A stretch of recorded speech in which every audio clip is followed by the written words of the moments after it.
This is how you get ants. Yep.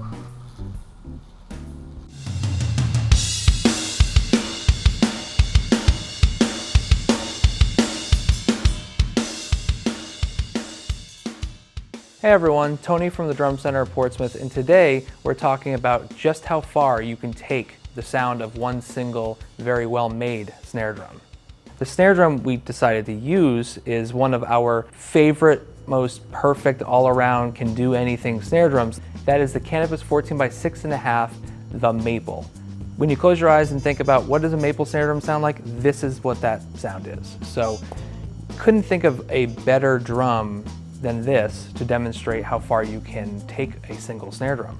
If you've seen our videos in the past, you notice that we always do different tunings. We also do different miking approaches, and this video is going to take that concept and move it forward a bit. What we're talking about is not just different tunings, but different sounds. And in that, we've kind of done more rock, more jazz funk, and then some more extreme kind of studio application sounds. And what we found is, you can take a very well-made snare drum and you can really make it do anything you want to make it do. And it's really interesting how different this drum sounded depending upon how we treated it. The concept of this video is not something new. There are other videos out there that kind of fall in line with this thought. Nut shakers. However, we did our own approach on it, and we hope that you find this kind of thing useful. To demonstrate the snare drum, we also needed a kit that could do the same level of malleability, and that is the Canopus RFM kit. This is a 22, 13, 16, and it's super versatile. We were able to tune it in an appropriate way for each of the different sounds, and I thought it sounded killer in all of them.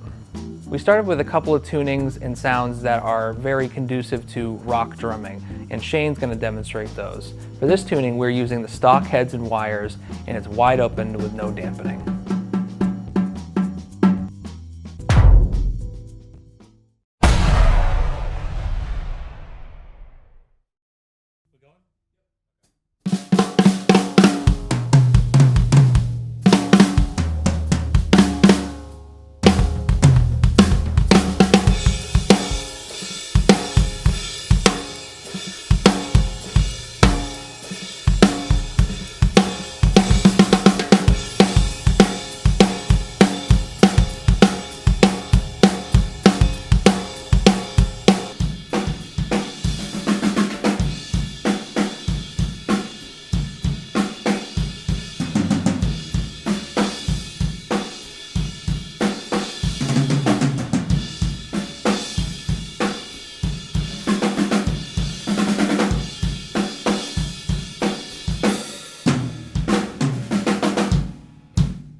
The second sound for the rock style that we went with is a lower tuned, kind of fatter, drier sound. This is something that I've heard from the more LA studio side of things, and it's a fun, kind of aggressive sound that doesn't have anywhere near as much ring and openness. And for this, we went with an Aquarian texture coated head with a power dot on the underside.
Next, we wanted to show you some more jazz or funk type applications, and We had our good friend Tom come in and do this, who's got a much more dynamic touch than myself or Shane. This is a completely wide open, medium-high tuning.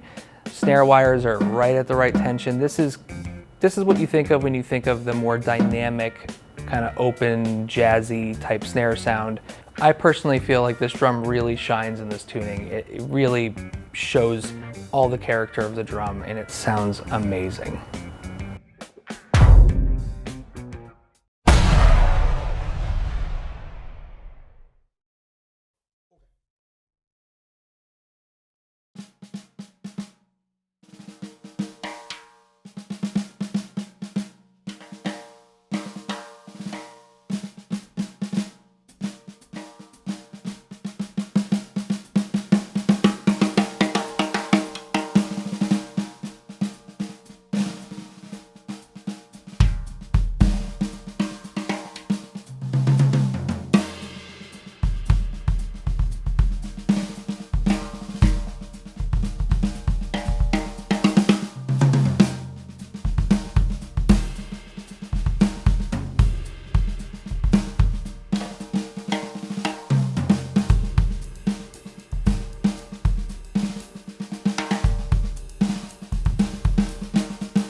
We wanted to show you the funky side of this drum, so we tuned it up even higher and we added a snare weight M80. Again, still stock heads and wires on this drum.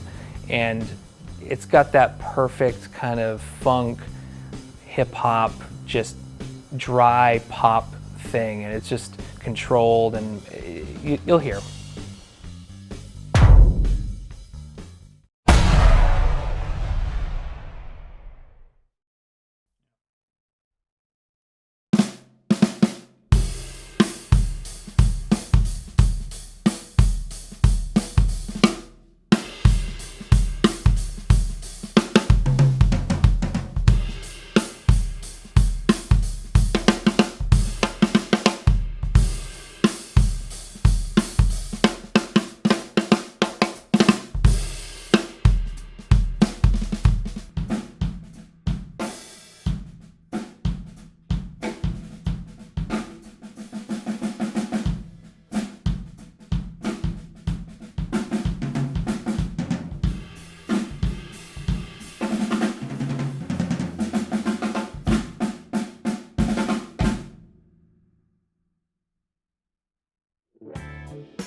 The last section of sounds is something that I really enjoy, which is studio sounds. And for my first, I went with something that was what some people call the baseball bat and the birthday cake sound.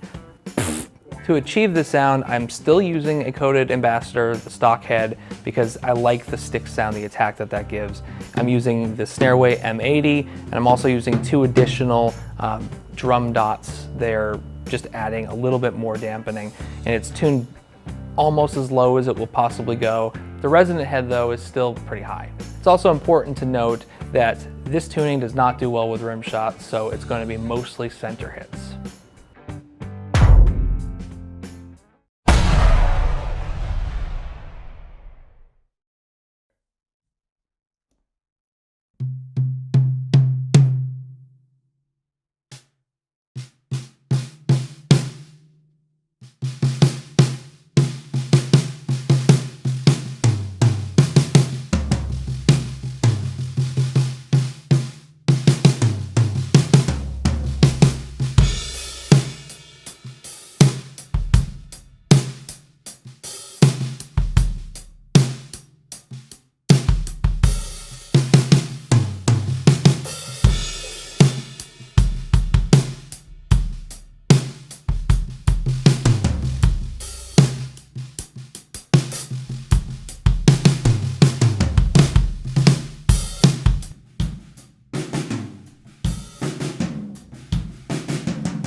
For some added value, we decided it'd be really helpful and also valuable to you guys to show you what our take on the baseball bat in a birthday cake sounded like in comparison to an actual bat in a birthday cake. The cake that we're using to demonstrate this sound is a hybrid chocolate vanilla cake with vanilla frosting and a few decorative flowers on top. The chocolate of this cake provides the warmth, the body, and the power in the low end. Then the vanilla adds the top end clarity and aggression. The bat that we're using to demonstrate the sound is a 26-inch Louisville Slugger solid ash. Ash is a very dense wood, so it's going to give us a lot of attack on the drum, on the cake.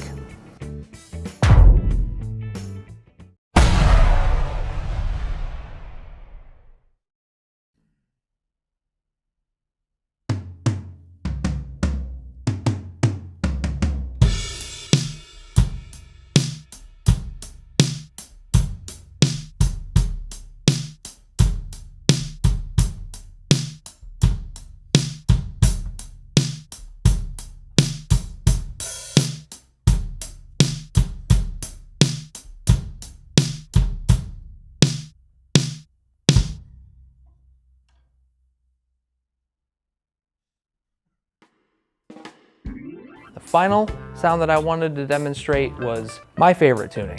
For this, I went with one of my favorite heads, which is the Remo Fiberskin Diplomat on the batter. I actually switched out the wires to a set of Canopus 42 strand. The drum is tuned right above the low tuning, kind of verging on medium, and I'm sure a lot of people are going to hate it because it's a ringy sound, and I think a lot of people want to hear things without overtones, but I love the overtones, and you will hear this sound in recordings, and the ring is really what gives it presence and character in the recording. It makes it stand out, so learn to love that ring.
Which one of the sounds was your favorite? Which one was your least favorite? Let us know in the comments down below, as well as let us know if this is a format or type of video that you'd like to see more of. It was fun for us to make, so we'd love to do some more.